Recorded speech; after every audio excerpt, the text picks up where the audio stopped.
Hello and welcome to everyone in my YouTube channel. In today's video we will learn about chapter number 9 of business studies जिसका नाम है financial management. आप सभी के boards आने वाले हैं और बिजनेस स्टडीज़ का एग्ज़ाम इज़ ऑन 22 फरवरी। उसी एग्ज़ाम से रिलेटेड जो भी इम्पॉर्टेंट टॉपिक्स हैं मैं उनसे रिलेटेड एक वन शॉट सीरीज़ आपके लिए लेकर आई हूँ जिसमें हम जितने भी इम्पॉर्टेंट टॉपिक्स हैं उनको स्टार्टिंग से लेकर एंड तक कवर करेंगे। आज के इस वीडियो में हम सीखेंगे फाइनेंशियल मैनेजमेंट के बारे में और उसकी मीनिंग, ऑब्जेक्टिव्स और 3 इम्पॉर्टेंट फाइनेंशियल डिसीजंस के बारे में। Without wasting any further time let's get into the video. सबसे पहले हम शुरू करते हैं meaning of the word finance से। फाइनेंस मतलब होता है जो वो पैसा जो हम बिजनेस को रन करने में लगाते हैं। फाइनेंस का मतलब ही पैसा होता है। तो इस डेफिनेशन के अकॉर्डिंग हमें पैसों का मैनेजमेंट करना है। कैसे? यहाँ पर 3 चीज़ें आती हैं: efficient acquisition of finance, efficient utilization of finance and efficient distribution of surplus for smooth working of the company. यहाँ पर 3 चीज़ें आ रही हैं। हमें सबसे पहले फाइनेंस को एफिशिएंटली एक्वायर करना है। एफिशिएंटली मतलब होता है कम से कम रेट ऑफ इंटरेस्ट पे हमें पैसों को लेना है। हम ये मेक श्योर करेंगे कि हमें जहाँ से भी पैसे मिल रहे हैं उस पे जो हम रेट ऑफ इंटरेस्ट दे रहे हैं वो मिनिमम होना चाहिए। क्यों? क्योंकि हम उस पैसे को आगे जाके यूज़ करने वाले हैं। तो हमें क्या करना है? पैसों का एफिशिएंट यूटिलाइजेशन करना है। हमें ये मेक श्योर करना है कि हम जो पैसे कहीं पर भी इन्वेस्ट कर रहे हैं या यूज़ कर रहे हैं वहाँ से जो मिलने वाला रिटर्न है वो मैक्सिमम होना चाहिए ताकि हमें प्रॉफिट हो। देन अब जब हम प्रॉफिट की ही बात कर रहे हैं तो तीसरी चीज़ आती है efficient distribution of surplus. Surplus मतलब जो हमने अर्न किया है उसे हमें एफिशिएंटली डिस्ट्रीब्यूट करना है। किस चीज़ में डिस्ट्रीब्यूट करना है? शेयर्स पे डिविडेंड देने हैं और हम लोगों को कुछ पैसे को अपने पास सेव भी करके रखना है। तो हमें ये डिसाइड करना है कि हमें कितना डिविडेंड देना है और कितना पैसा अपने पास सेव करके रखना है फॉर इमरजेंसीज या future growth of the company. तो ये थी आपकी फाइनेंशियल मैनेजमेंट की डेफिनेशन। इन सारी चीज़ों को करने से क्या होगा? जो आपकी कंपनी होगी उसमें स्मूथ वर्किंग होगी। आई होप आपको फाइनेंशियल मैनेजमेंट की मीनिंग क्लियर हुई है। इसके बाद हम समझने वाले हैं इसके ऑब्जेक्टिव्स क्या है। फाइनेंशियल मैनेजमेंट का सबसे पहला ऑब्जेक्टिव है profit maximization, and second one is proper utilization of funds, maintenance of liquidity and meeting financial commitments with creditors. अब इसको याद कैसे करेंगे? तो सबसे पहले हमको फाइनेंशियल मैनेजमेंट करना क्यों है? हमें बिजनेस में ना कोई भी चीज़ करनी होती है सिर्फ एक ऑब्जेक्टिव से और वो ऑब्जेक्टिव है प्रॉफिट। तो सबसे पहला पॉइंट हो गया प्रॉफिट मैक्सिमाइजेशन। अब प्रॉफिट कैसे मैक्सिमाइज करेंगे? हम सबसे ज़्यादा प्रॉफिट कमा कैसे सकते हैं? जब हम अपने फंड्स को प्रॉपरली यूटिलाइज करें। तो सेकेंड पॉइंट आता है प्रॉपर यूटिलाइजेशन ऑफ फंड्स। अच्छा, अगर हम अपने पैसों को प्रॉपरली यूटिलाइज करते हैं तो तीसरी चीज़ होगी जिसको बोलते हैं मेंटेनेंस ऑफ लिक्विडिटी। लिक्विडिटी मतलब होता है हाथों में पैसे का होना, कैश या फिर बैंक बैलेंस। अगर कोई भी पर्सन अपने फंड्स को प्रॉपरली यूटिलाइज करता है तो उसके हाथ में किसी भी टाइम पे कैश होगी। और वहीं से आता है हमारा फोर्थ पॉइंट, इसका नाम है meeting financial commitments with creditors. अगर आपके हाथों में कैश होगा तो आप किसी भी टाइम अपने क्रेडिटर्स को दी हुई कमिटमेंट को पूरा कर सकते हो। तो फाइनेंशियल मैनेजमेंट करने के 4 ऑब्जेक्टिव्स। सबसे पहला प्रॉफिट मैक्सिमाइजेशन करना। अब प्रॉफिट मैक्सिमाइज कैसे होगा? जब आप अपने फंड्स को प्रॉपरली यूटिलाइज करोगे। फंड यूटिलाइजेशन करने से होती है तीसरी चीज़, दैट इज लिक्विडिटी, और लिक्विडिटी मेंटेन करने पे fulfilment of commitments towards the creditors. अब हम नेक्स्ट टॉपिक पढ़ने वाले हैं फाइनेंशियल डिसीजंस के बारे में। यहाँ पर 3 इंपॉर्टेंट फाइनेंशियल डिसीजंस हैं जिनका नाम है investment decision, financial decision and dividend decision. Investment decision में हम लोग ये फिगर आउट करेंगे कि हमें अपने पैसे को कहाँ पे इन्वेस्ट करना है। आपको याद है एफिशिएंट यूटिलाइजेशन, यूज़ करना, इन्वेस्ट करना। देन सेकेंड डिसीजन है फाइनेंशियल डिसीजन। इन्वेस्ट करने के लिए पैसे होने भी तो चाहिए, तो हमें फाइनेंस को कहाँ से एक्वायर करना है, लेना है। एफिशिएंट एक्विजिशन से रिलेटेड डिसीजन है आपका फाइनेंशियल डिसीजन कि अपने पैसे को हम लें कहाँ से? शेयर से ले लें, डिबेंचर्स से ले लें, रिटेन अर्निंग से ले लें, किस सोर्स ले लें हम। देन तीसरा डिसीजन है आपका डिविडेंड डिसीजन। अब हमने जो पैसे को इन्वेस्ट किया है ना, उससे जो रिटर्न आ रहा है, उस रिटर्न को हम लोगों को कैसे डिस्ट्रीब्यूट करना है शेयर होल्डर्स के बीच में। क्या पूरा पैसा डिस्ट्रीब्यूट कर देना चाहिए या थोड़ा पैसा सेविंग्स के फॉर्म में रख लेना चाहिए, उससे रिलेटेड डिसीजन है आपका डिविडेंड डिसीजन। अब हम एक एक करके हम तीनों ही डिसीजंस को समझेंगे और उससे रिलेटेड कौन कौन से फैक्टर्स अफेक्टेड हैं उनको समझेंगे। सबसे पहले हम शुरुआत करते हैं इन्वेस्टमेंट डिसीजन से। हम सबसे पहले समझते हैं इन्वेस्टिंग डिसीजन को। इन्वेस्टिंग डिसीजन का दूसरा नाम है कैपिटल बजटिंग डिसीजन। जब हम अपने पैसों को किसी फिक्स एसेट में इन्वेस्ट करते हैं तो हम उसे बोलते हैं कैपिटल बजटिंग डिसीजन। अब हमें ये समझना है कि डिसीजन लेना इतना इम्पॉर्टेंट क्यों है। हम कहीं भी बिना सोचे समझे इन्वेस्ट क्यों नहीं कर देते, क्यों इतना सोचते हैं कि इस प्रोजेक्ट में इन्वेस्ट करें या वहाँ इन्वेस्ट करें, कहाँ इन्वेस्ट करें, हम इतना दिमाग क्यों लगाते हैं। तो हम सबसे पहले शुरू करते हैं इसकी इम्पॉर्टेंस से, जो है long term growth. Then second one is large amount of funds involve and third one is risk involve. ये डिसीजन इसलिए इम्पॉर्टेंट है क्योंकि ये आपकी लॉन्ग टर्म ग्रोथ को इम्पैक्ट करता है। अगर आपने किसी सही जगह पे इन्वेस्ट किया है तो वो आपको लॉन्ग रन में रिटर्न्स देता रहेगा और आपकी पोजीशन को वो इन्हांस कर सकता है, बढ़ा सकता है। Second one is large amount of funds involve. जब हम इन्वेस्टमेंट करते हैं किसी भी फिक्स एसेट्स पे, लाइक लैंड में या मशीन में या किसी प्रोजेक्ट में, तो हम उस पर बहुत ज़्यादा फंड्स इन्वॉल्व करते हैं, बहुत सारे अमाउंट के पैसे लगाते हैं हम उसमें। तो जब कोई इंसान इतने पैसे लगा रहा है तो उसे ये तो सोचना होगा ना कि वो कहाँ इन्वेस्ट कर रहा है, इसीलिए वो इम्पॉर्टेंट है। देन तीसरा is risk involve. Investment decision में सिर्फ इतने ज़्यादा पैसे लगे हुए हैं तो वो रिस्क भी उतना ज़्यादा हो जाता है पैसों के डूबने का। तो इन्वेस्टमेंट डिसीजन सोच समझ के लेना इसलिए इम्पॉर्टेंट है क्योंकि ये आपकी लॉन्ग टर्म ग्रोथ को इम्पैक्ट करेगा, इसमें बहुत ज़्यादा फंड्स इन्वॉल्व हैं। एंड थर्ड वन इज़ इसमें रिस्क इन्वॉल्व है। अब हम ये देखते हैं कि इन्वेस्टमेंट करते वक्त हम कौन कौन सी चीज़ें सोचते हैं या कौन कौन से फैक्टर्स हैं जो हम अपने दिमाग में रखते हैं इन्वेस्ट करते वक्त। इस टॉपिक को कहते हैं factors affecting investment decisions. Then सबसे पहला फैक्टर है cash flow of the project. कोई भी पर्सन उस प्रोजेक्ट में इन्वेस्ट करना पसंद करता है जहाँ से आपको रेगुलर कैश फ्लो होता रहे। Then second one is return on investment. हम हमेशा उस जगह पे पैसे इन्वेस्ट करना चाहेंगे जहाँ पर रिटर्न मैक्सिमम हो। अगर हमें दो प्रोजेक्ट्स में इन्वेस्ट करने का मौका दिया जाए, एक जगह पे 10% मिल रहा है और दूसरी जगह पे 12% रिटर्न मिल रहा है, तो नॉर्मली वो इंसान 12% वाले रिटर्न की जगह पे ही जाना चाहेगा। But third one is risk involve. हमें ये भी मेक श्योर करना होता है कि अगर ज़्यादा रिटर्न मिल रहा है तो उस जगह पे क्या ज़्यादा रिस्क तो नहीं है। तो ये अपनी अपनी प्रेफरेंस के अकॉर्डिंग होता है। कुछ लोग रिस्क लेना चाहते हैं, कुछ लोग मॉडरेशन में रिस्क लेते हैं और कुछ लोग बिल्कुल रिस्क नहीं लेते हैं। तो कोई भी पर्सन इन्वेस्ट करते टाइम इन तीन चीज़ों का ध्यान में रखता है कि कहाँ से उसको रेगुलर कैश आ रहा है। देन सेकेंड वन इज़ उसको कितने % रिटर्न मिल रहा है, ज़्यादा रिटर्न मिलेगा वहाँ पे इन्वेस्ट करना चाहिए। तीसरी चीज़ होती है रिस्क। ये हर पर्सन की अपनी पर्सनल कैपेबिलिटी के अकॉर्डिंग डिपेंड करता है, ज़्यादा risk, high risk, medium risk और लो रिस्क। आ जाते हैं हमारे दूसरे डिसीजन पे जिसका नाम है फाइनेंसिंग डिसीजन। फाइनेंस का मतलब मैंने आपको ऑलरेडी बता रखा है, मतलब है फाइनेंस, पैसे, है ना। तो आगे चलते हैं, हम इसके सोर्सेस समझते हैं कि हम फाइनेंस को कहाँ कहाँ से रेस कर सकते हैं, पैसे कहाँ कहाँ से लिए जा सकते हैं। पहला सोर्स है ओनर्स फंड, जिसको हम शेयर्स कहेंगे समझने के लिए। Second source is borrowed fund, जिसमें आते हैं आपके डिबेंचर्स या फिर लोन। तो हम ये देखते हैं कि कोई भी इंसान पैसे लेने के दो सोर्सेज पे जा सकता है, ओनर्स या फिर बोरोड। तो हम पूरा पैसा ओनर्स से ही क्यों नहीं ले लेते, पूरा पैसा बोरोड से ही क्यों नहीं ले लेते, कौन कौन से फैक्टर्स हैं जिन्हें हमें ध्यान में रखना चाहिए ये डिसीजन लेने से पहले, उनको अब हम डिस्कस कर लेते हैं। फैक्टर्स अफेक्टिंग फाइनेंशियल डिसीजन पढ़ने से पहले हम यहाँ पे दो सोर्सेज को थोड़ा सा डिस्कस कर लेते हैं।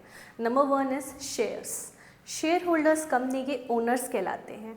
उन्हें रेगुलर डिविडेंड नहीं मिलता है। Depending upon the profit company कभी उन्हें ज़्यादा डिविडेंड देती है, कभी उन्हें कम डिविडेंड देती है। किसी किसी केसेस में कंपनी उन्हें डिविडेंड नहीं भी दे पाती है। बट जो डिबेंचर होल्डर्स होते हैं या फिर जो बैंक लोन देने वाले होते हैं, उन्हें रेगुलर रिटर्न चाहिए होता है क्योंकि वो क्रेडिटर्स कहलाते हैं। So basically debenture holders are creditors of the company, और जो बैंक लोन देने वाले हैं, बैंक वाले हैं, वो भी कंपनी के क्रेडिटर्स ही हैं एक तरह से।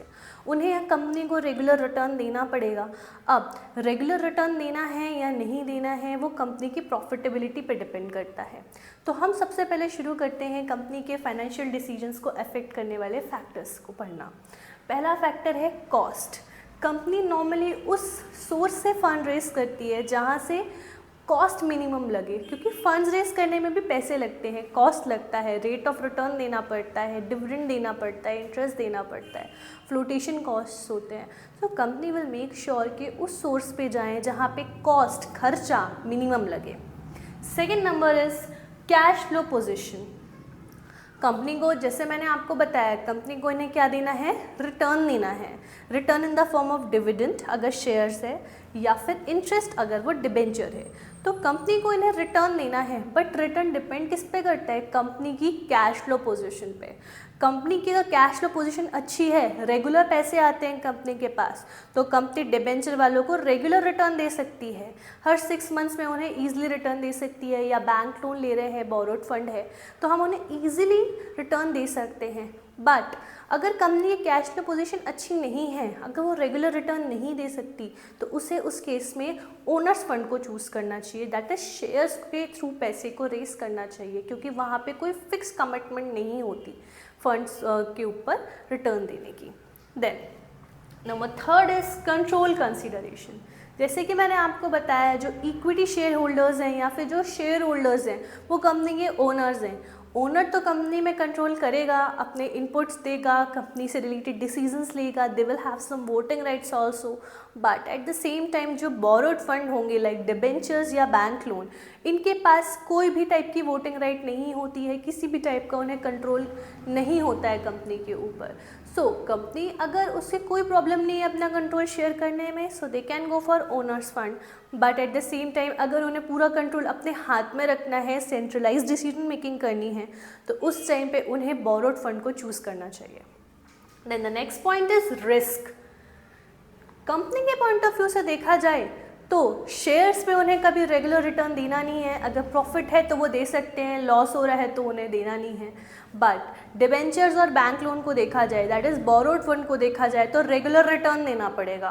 कंपनी के पर्सपेक्टिव से देखा जाए तो बोरोड फंड थोड़ा सा रिस्की हो जाता है अगर कंपनी नई है या फिर इतना प्रॉफिट अर्न नहीं कर रही है तो। Then next thing is fixed operating cost. सबसे पहले मैं आपको बताती हूँ ऑपरेटिंग कॉस्ट क्या होता है।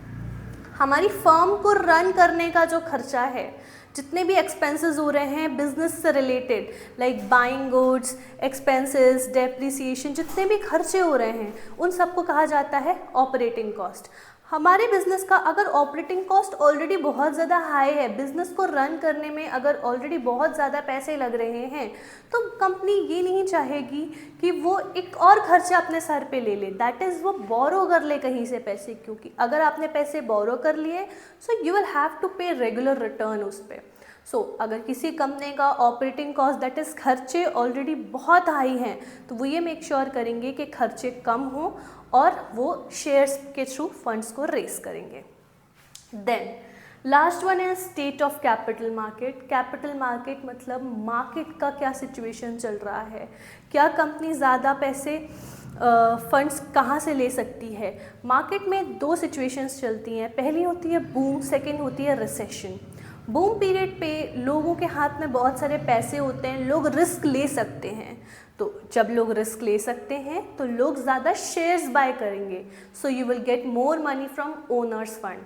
बट अगर रिसेशन का पीरियड चल रहा है, दैट मीन्स लोगों के हाथ में थोड़े कम पैसे हैं, लोग अपने पैसे को वाइजली इन्वेस्ट करना चाहते हैं, रेगुलर रिटर्न्स चाहते हैं, तो रिसेशन के पीरियड में आपके पास ज़्यादा पैसे कहाँ से आएंगे, borrowed fund that is debentures से आएंगे। सो ये थे आपके 6 फैक्टर्स जो अफेक्ट करते हैं फाइनेंसिंग डिसीजन को। Number 1 was cost. Company will make sure to by raise funds from those sources that involves lesser cost. Then number 2 is cash flow position. Company की कैश फ्लो पोजीशन अच्छी है, so borrowed fund, but position अच्छी नहीं है, so owners fund. Number 3 is control consideration. Company control अपने हाथ में रखना चाहती है, तो borrowed fund, but company control को डिसेंट्रलाइज करना चाहती है, डिसीजन मेकिंग शेयर करने में दिक्कत नहीं है, so owners fund. Number 4 is risk. Borrowed fund will be riskier than the owner's fund because we have to pay regular rate of interest. Then number 5 is fixed operating cost. Operating cost means the cost of running the business. If operating cost is very much high, then company will opt for owner's fund because एक और खर्चा नहीं बढ़ाना है.